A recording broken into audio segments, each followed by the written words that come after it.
লোক মাছ ধরতে গেল। সারাদিন পরিশ্রম করে একটাও মাছ ধরতে পারল না। আস্তে আস্তে দিনও কেটে গেল।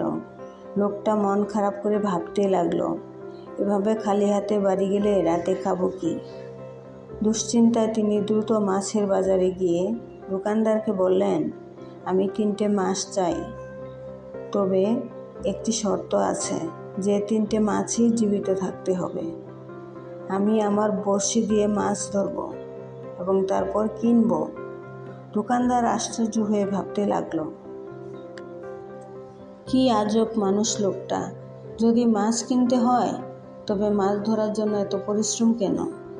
এই ভেবে সেও একটা বড় বালতি বের করে তাতে 4-5টা জীবিত মাছ লোকটার সামনে দিয়ে বলল, এই নাও, নিজের জন্য মাছ ধরো। একে একে 3টে মাছ ধরে দোকানদারকে টাকা দিয়ে চলে যেতে লাগলো। যাওয়ার সময় দোকানদার জিজ্ঞাসা করলো, আপনি যে মাছগুলো ধরলেন সেগুলো ধরে আপনি কি অর্জন করলেন?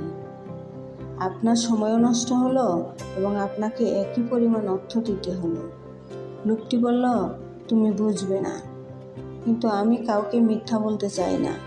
আমি বাসায় গেলে আমার বউ বাচ্চারা জিজ্ঞেস করবে, আজকে কয়টা মাছ ধরেছ? তখন তাদেরকে আমি এই 3টে মাছ দেখাবো, যেগুলো আমি নিজেই ধরেছি।